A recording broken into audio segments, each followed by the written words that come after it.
आज अपन ये समझते हैं नेफ्रॉन यानी वक्राणु की संरचना यानी वक्राणु की क्रियाविधि कैसे होती है। जैसे अपने उत्सर्जन तंत्र पढ़ा था, उसमें यूरिया का निर्माण ये पढ़ा था अपने, तो उसमें आगे नेफ्रॉन की जो संरचना है, नेफ्रॉन की क्रियाविधि है, उसका अपन अध्ययन करते हैं। तो नेफ्रॉन की संरचना कुछ इस तरीके से अपन को दिखाई देती है। उसके अंदर अपन बोलते हैं एक तो ग्लोमेरुलस, बोमेन संपुट, ये एक नेफ्रॉन की संरचना है। अपन इसकी संरचना इस तरीके से भी बना सकते हैं, जैसे ये बोमेन संपुट है और इस संरचना को अपन ऐसे बनाकर ऐसे भी बनाया जा सकता है। इस तरीके की संरचना होती है इसमें बोमेन संपुट के अंदर। लेकिन अपन को समझना है तो समझने के लिए अपन को इतनी संरचना इसकी काफी है।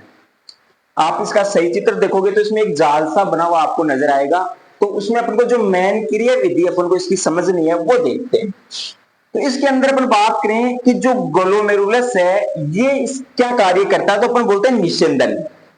निस्यंदन का मतलब होता है कि ये फिल्टर करने का काम करता है। किसका काम करता है? जैसे रक्त को फिल्टर कर दिया, यानी छानने का काम करता है, फिल्टर करने का काम, यानी रक्त से कणों को छानता है। रक्त से कणों को क्या करता है? छानता है। इसके पास रक्त आता है तो रक्त के अंदर जितने भी कण होते हैं उन कणों को सबको बाहर करता है। चलो बाहर, सब कणों को क्या कर देगा? ये बाहर कर देगा। उसके बाद हम बोलते हैं शुद्ध रक्त को वापस लाता है। तो शुद्ध रक्त को वापस करना, रक्त को कणों को छानना, निस्यंदन करना, ये काम अपने ग्लोमेरुलस का होता है। आपका भी ग्लोमेरुलस है, किसी का भी यही काम, मेरे का ही नहीं, सबके ग्लोमेरुलस ये ही काम करता है। किसका? निस्यंदन का काम करता है, रक्त से कणों को छानता है, शुद्ध रक्त को वापस लाने का काम करता है। उसके बाद अपन बोमेन संपुट की बात करें तो बोमेन होता है वो आवश्यक पदार्थों का पुनः अवशोषण कर लेता है।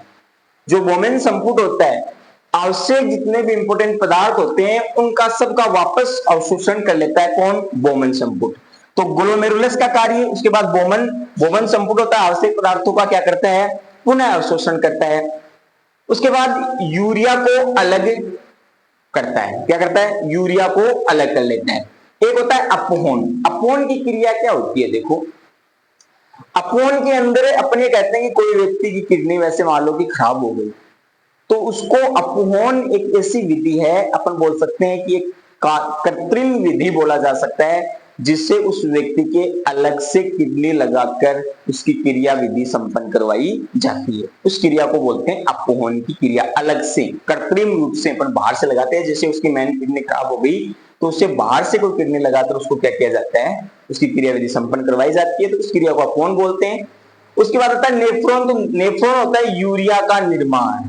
तो यूरिन होता है ना, यूरिन पेशाब, तो यूरिन का निर्माण करता है, पेशाब का निर्माण कौन करता है? नेफ्रॉन। तो अपन ग्लोमेरुलस, बोमेन और नेफ्रॉन की संरचना के रूप में क्रिया विधि जो इनकी कार्य है वो अपने इस तरीके से देखा। किडनी यहाँ काम करेगी, हाँ यहाँ काम करेगी किडनी।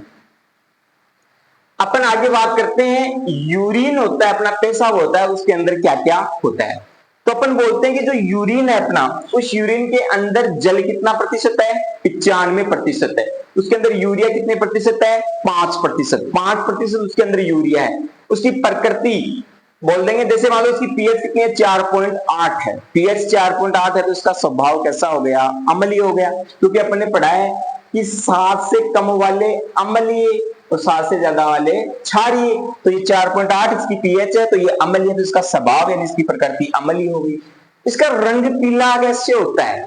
जो यूरिन होता है उसका, पेशाब का रंग पीला किसके कारण होता है?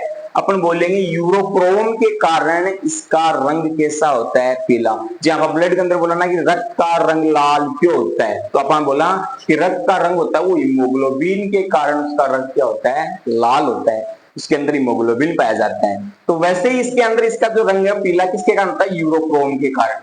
गंध आती है इसके अंदर, जो यूरिन होता है अपना, पेशाब होता है, उसके अंदर गंध आती है। वो गंध किसके कारण आती है? अमोनिया के कारण। और अमोनिया अपन बोलते हैं यूरिया से भी ज्यादा हानिकारक है।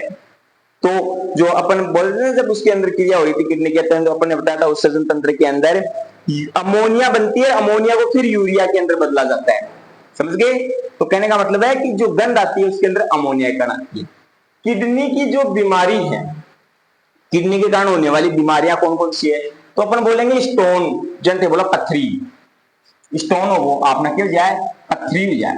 क्यों जाए? पथरी। पथरी की बीमारी है ना, स्टोन बन गया। तो वो स्टोन होता है वो किसका बना होता है? कैल्शियम ऑक्सीडेज का बना होता है। किसका बना होता है? Calcium oxidase. यूरिना, ये अमोनिया का, अगर हमारे शरीर के अंदर अमोनिया बढ़ गया तो उसके कारण ये यूरिना बीमारी होती है। एक होता है गठिया रोग, जब हमारे शरीर में एसिड बढ़ गया, यूरिक एसिड बढ़ गया, तो यूरिक एसिड बढ़ने के कारण कौन सा रोग हो जाएगा? गठिया रोग हो जाएगा। कौन सा रोग हो जाएगा? अब ये गठिया रोग के अंदर क्या होता है, जैसे अपन बुढ़ापे के अंदर बुढ़ापा आ गया तो अपनी हड्डियां होती है वो ऐसे चुई चुई की आवाज करती है, अपन यहाँ लाठी पकड़ पकड़ चलना, हड्डी काम गुन करे, दर्द हुआ है, दर्द होता है भयंकर, ऐसे नीचे बैठा तो दर्द हुआ है, उठा तो दर्द हुआ है, बैठा तो दर्द हुआ है, उठा तो दर्द हुआ है, यहाँ लाठी लेके यहाँ चलना है, અહીંયા ચાલવું કરી કોઈ બુઢા આદમી અહીંયા ચાલ લેना भाई અને मज्जो को नहीं बाका बेचारा के यूरिक गठिया रोग हो जाए, बाका शरीर के अंदर यूरिक एसिड बढ़ जाए तो पूरी हड्डी ना चरड़ मरड़ कर बोल क्या कर बोल या हमारा आप गेट व गेट के अंदर ग्रीस कम हो जाए, ऑयल वगैरह ग्रीस वगैरह गेट के अंदर कम हो जाए तो भी के अंदर भी खोलना बोले चुई तो वापस दिखा तो भी चुई आवाज आवे ना, आवाज क्यों आवे क्योंकि बाग के अंदर भी क्यों हो बाग अंदर ग्रीस ऑयल की कमी हो जाए, अपने शरीर में यदि यूरिक एसिड बढ़ जाए, क्यों जाए यूरिक एसिड बढ़ जाए तो आपने हड्डी ही भी यहाँ चुई चुई चुई करी, यहाँ बैठा तो दर्द हुआ, उठा तो दर्द हुआ, यहाँ आवाज आवा कटर कटड़ आवा ना, यहाँ बुढ़ा आदमी बैठा वह बैठा तो भी कटड़ दे आवाज आ रही है, उठा तो भी कटड़ दे आवाज आ रही है, लाठी से चाल वो करे, यहाँ कई सी बीमारी भोगनी ना चढ़ चढ़ की आवाज आप भोग रहे, वो गठिया रोग होता है, उसको अपन यूरिक एसिड के कारण हमारे शरीर में जो बढ़ता है तब होता है। ये तो कुछ भी नहीं है, अब बस किडनी खराब, ओहो किडनी खराब बोले आती है, किडनी खराब अगर किसी की हो गई तो व्यक्ति की मृत्यु होती है, लेकिन कब? हमारे शरीर के अंदर किडनी दो होती है, कितनी होती है? दो होती है। अगर एक किडनी आपकी खराब हो गई, एक किडनी सही सलामत, तो आपको कुछ भी नहीं होने वाला है, आपको कोई कुछ भी प्रॉब्लम नहीं होने वाली है उसमें, क्योंकि व्यक्ति एक किडनी से भी आसानी से जीवन यापन कर सकता है। आप देखते हो ना कई लोग ऐसे हैं जिनके जन्म के साथ ही एक किडनी, जन्म के साथ ही एक ही किडनी होती है उनके, और उनका जीवन यापन आसानी से संपन्न होता है। तो किडनी खराब होती है तो दोनों किडनियां खराब होती है तब दिक्कत है। अगर एक किडनी खराब हो गई, एक किडनी एकदम सही सलामत चल रही है तो आपको कोई टेंशन लेने की जरूरत नहीं है, टेंशन मत करिए, एक और बढ़िया तो काम, ठीक है ना। तो कहने का मतलब है कि किडनी खराब हो जाए तो अगर अपन को दोनों किडनी खराब हो गई तो अपन किसी रिलेटिव को, अपने रिश्तेदार को, अपने घर वालों को यदि कोई दिक्कत आती है तो अपन उसको ट्रांसपोर्ट कर सकते हैं, ट्रांजिशन कर सकते हैं। कैसे कि किडनी खराब हो गई तो उसको 48 घंटे के अंदर अंदर दूसरे व्यक्ति से किडनी लेकर और उस व्यक्ति को दे दी जाती है। तो कहने का मतलब है कि दो व्यक्ति यदि इसमें चाहिए, यदि रिलेटिव को अपन किडनी, एक की किडनी खराब होती है, देखो किडनी दे रहे हैं, तो एक से किडनी ली जाएगी, 48 घंटे के अंदर अंदर उसको दूसरों के अंदर ट्रांसपोर्ट किया जाएगा।